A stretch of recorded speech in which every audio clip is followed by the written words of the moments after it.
Chers amis de l'Agny-sur-Marne, je suis bien content de pouvoir vous partager ce témoignage courtement concernant ma vie de prière. Il m'a été demandé de dire en quelques mots ce qui m'a aidé à grandir dans la pratique de la prière, à mieux comprendre l'importance de la prière ou encore ce qui a fortifié ma foi à travers la prière. Alors, c'est ce que je vais essayer de faire donc dans ces quelques minutes qui me sont imparties. Tout d'abord, j'aimerais commencer par le psaume 34, verset 9, qui nous dit « Goûtez et voyez comme le Seigneur est bon ». Certainement que vous avez déjà entendu ce verset « Goûtez et voyez comme le Seigneur est bon ». David, il veut que ceux qui l'entourent placent leur foi en Dieu et qu'ils expérimentent personnellement sa bonté. Il sait que celui qui fait cela sera heureux. La prière et la lecture de la Bible sont pour moi aussi le moyen le plus efficace pour goûter et voir combien le Seigneur est bon. C'est quand je prie, c'est là que je réalise toujours que m'approcher de Dieu, c'est mon bien. Comme dit le psaume 73, verset 28. Prier, c'est comme aller vers cette oasis qui désaltère. C'est aussi dans ces moments-là que souvent, il y a des petits miracles qui s'opèrent où Dieu se révèle à moi par une pensée qui s'impose. Mais pour bien poser les choses et pour ne rien vous cacher, il m'arrive, avant de préparer un message ou même d'autres activités, il m'arrive de ne pas prier avant cela. Et cela peut m'arriver même souvent, je dirais. Et puis, on commence son travail, on s'aperçoit qu'on a un peu du mal, qu'on peine à faire son travail, on commence à être frustré, on se lève de son bureau, on va prendre un café, et d'un seul coup, cette petite pensée qui nous vient, et pourquoi tu ne prendrais pas du temps dans la prière pour cela? Et là, vous priez, et vous apercevez presque toujours, je dis bien presque toujours, et Dieu m'est témoin, que Dieu est là pour nous aider dans tous les domaines de notre vie, dans notre travail, au quotidien, dans notre famille.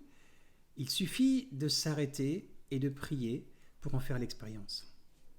Je suis vraiment convaincu à 100% que la prière est indispensable à nous tous et particulièrement à la vie de disciples pour qu'on puisse être efficace pour Dieu.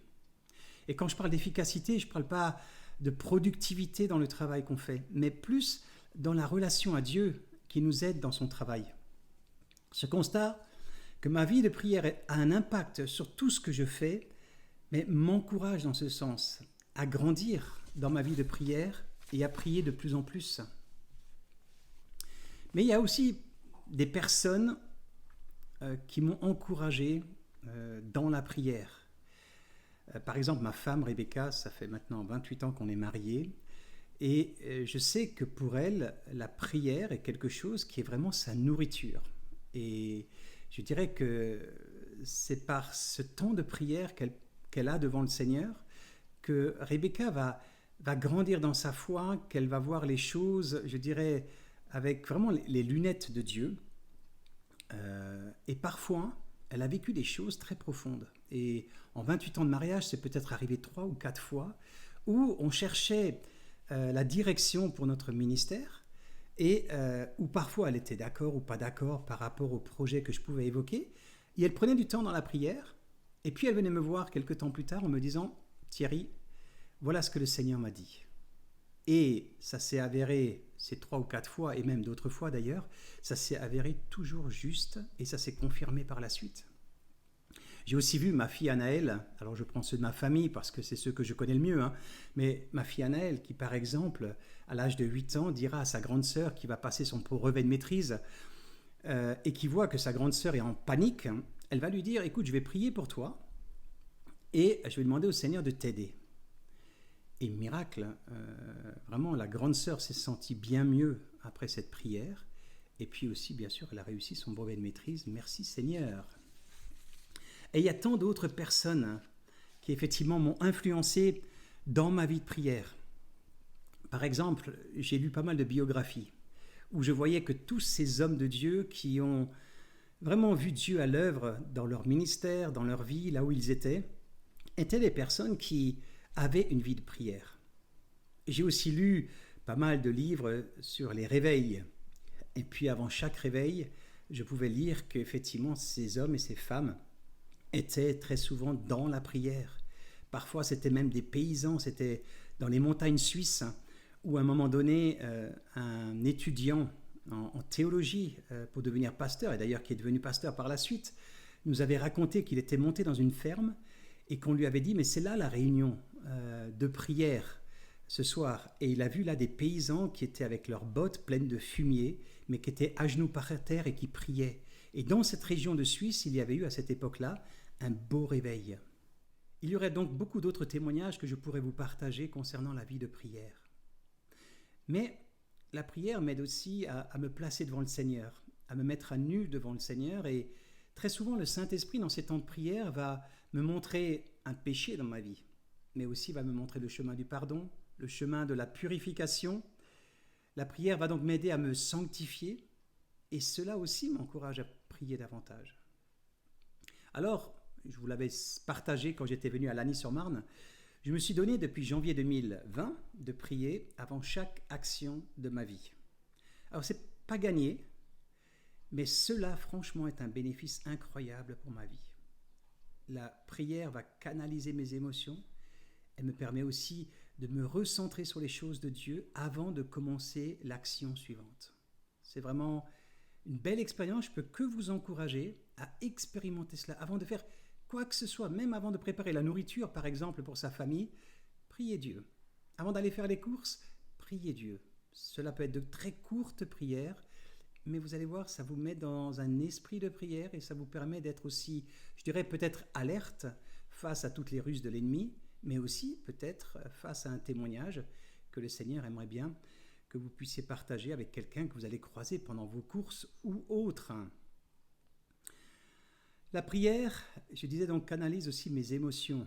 Et c'est aussi dans ces temps de prière que j'ai pu souvent entendre Dieu parler. Je crois que Dieu parle tous les jours, que ce soit à travers sa parole, que ce soit à travers la nature, que ce soit dans les temps de prière.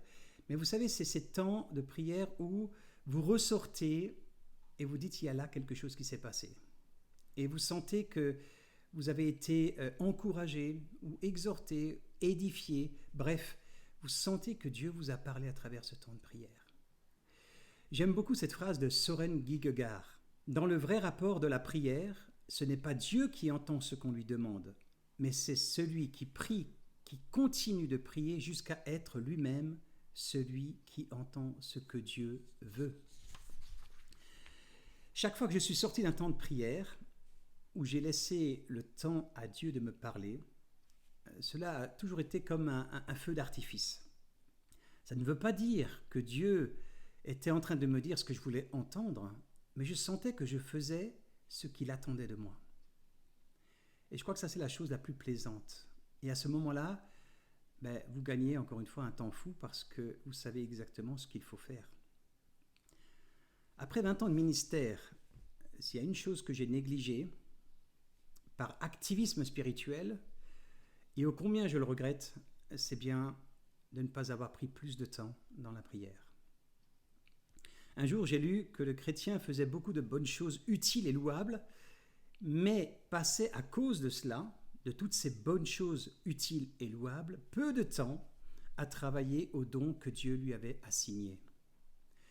La prière m'aurait bien aidé dans certains choix de vie personnels et d'église si j'avais pris plus de temps.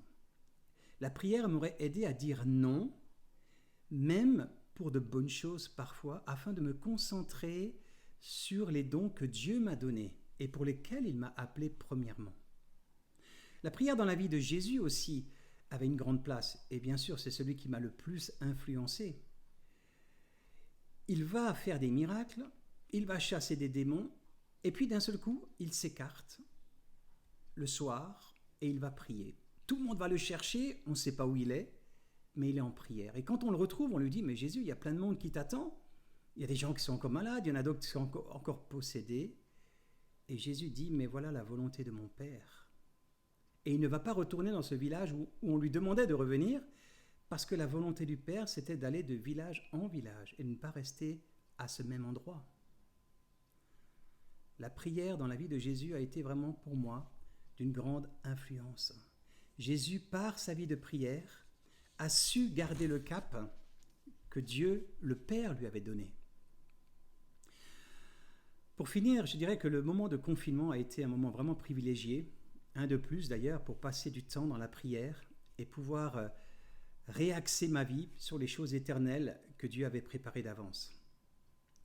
Et j'aimerais vraiment vous encourager, jeunes et vieux, à ne pas négliger la prière. On court de droite et de gauche, on fait beaucoup d'activités. Dieu est là, bien sûr, il nous soutient. Mais je sais que dans la prière, dans cette relation à la prière, Dieu peut faire bien au-delà encore de ce que nous pourrions imaginer ou même penser. Alors que le Saint-Esprit suscite en chacun de nous le désir de la prière, ce désir de vous blottir dans les bras d'amour de votre Père. Je vous encourage, chers amis de l'ANI, comme j'encouragerai tous les chrétiens, prenez le temps, prenez votre planning et notez quel est le temps que vous allez consacrer à Dieu particulièrement pour la prière. Alors je sais que prier sans cesse ne veut pas dire ne plus aller sur son lieu de travail et prier dans sa chambre fermée à clé. Je crois que le temps de confinement, ça a été un peu cela et ça a été bénéfique. Non, je crois que la prière, c'est aussi un état d'esprit dans lequel nous voulons vivre cette communion tout au long de la journée. Alors je peux que vous encourager à persévérer dans la prière. Lisez des biographies qui vous parlent d'hommes de Dieu qui ont été de grands missionnaires, comme Hudson Taylor par exemple, et vous allez voir sa vie de prière. Lisez aussi les évangiles, bien sûr, la Bible, bien sûr, qui vous montreront, que ce soit Néhémie ou que ce soit tant d'autres, combien la prière dans leur vie était centrale. On peut vraiment remercier le Seigneur et Jésus de nous avoir donné cette possibilité d'être réconcilié avec le Père et de pouvoir le prier directement avec l'aide du Saint-Esprit. Ne négligeons pas un si grand don qu'il nous a fait et qu'il nous a donné pour lui parler. Que le Seigneur vous bénisse, vous fortifie, vous encourage dans votre vie personnelle, mais aussi dans votre vie familiale, mais aussi dans votre vie d'église. À très bientôt.